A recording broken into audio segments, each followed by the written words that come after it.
Here to weigh in on all of that, South Carolina Governor Nikki Haley, who spoke last week at the Republican National Convention. Governor, welcome.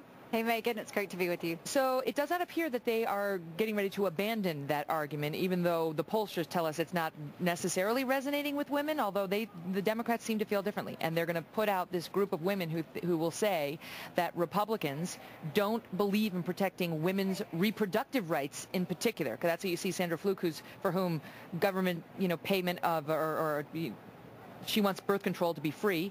And then you've got the pro-choice advocates who will say that Republicans don't want women to have decisions about their own bodies. It's so insulting. The entire conversation that women are one-issue voters is so insulting because that's just not the case. We all know someone that's lost a job. We've all felt our wallets get tighter.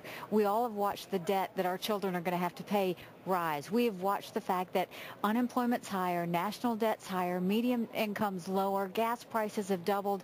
Women care about a lot of issues, not just one-issue type people. I know pro-choice women that are in the Republican Party. I know pro-life women that are in the Democratic Party. If this is all the Democrats have got, they're in trouble. They're likely to talk about the Republican Party platform. Here, the Democratic Party platform does condemn partial birth abortion. I mean, it's very pro-choice, and some would say pro-abortion, okay? But they condemn the Republican Party platform as not explicitly providing for an exception for abortions to save the life of the mother or in cases of rape or incest, which Mitt Romney has said he favors those exceptions, but the platform doesn't. Why not? All of this is a distraction. It doesn't matter. All of this is a distraction because at the end of the day, that is not what we're talking about when it comes to deciding a president. What we are talking about, the fact that this is a president that gave himself an incomplete yesterday. He basically said that he has had an incomplete in the last 4 years. Well, in school, my children, if they get an incomplete, they fail.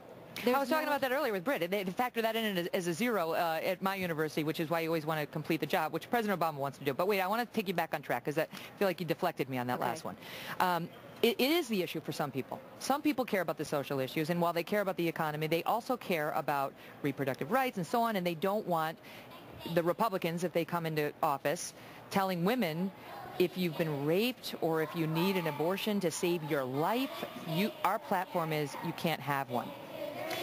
In South Carolina, we've done it on our own. We have ultrasounds for that. I think every state decides that on their own, and that's when you get involved at the local level. Should that be a platform issue? The Republicans made it a platform issue because they knew the Democrats were going to make it a platform issue. For me, I am pro-life. I'm going to think what I want to think, but I'm not going to decide a president on it, because those aren't the issues that we have right now. Right now, it's jobs and the economy. I think we are never going to get 100% of what we want, whether it's at work, whether it's in family, whether it's in anything we do. But what we are going to try and do is get the most of what we can possibly get. What we can say right now is we deserve better. I want to ask you about the contraception issue, because that's gotten a lot of pushback from religious groups saying you can't force us to provide birth control for our employees. It goes against our religious tenets, and they've filed lawsuits about this.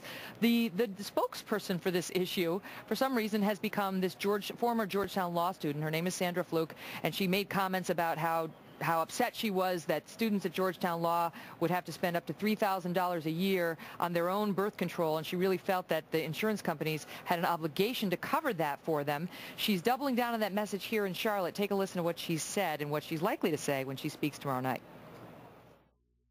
Even though it's 2012, we're still having the debates that we thought were won before I was even born.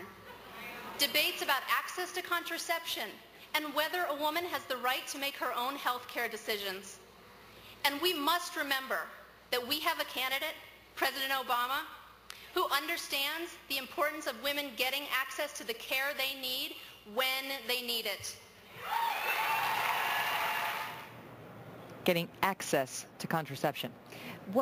And they've totally changed the conversation. This is saying that groups that don't want to cover abortions or contraceptions don't have to. That's an American freedom, then you have the right to say that. She's turning this into an access issue. It's not an access issue. It is saying that if there's a religious organization that doesn't want to offer that in their health care, they shouldn't have to. Why should she force them to do that? She's having a total different conversation than what needs to be had. Do you think this issue, even though it is sort of on the back burner in terms of, when you look at the polls, this clearly is not in 1, 2, or 3. Folks are worried about jobs and the economy and the debt.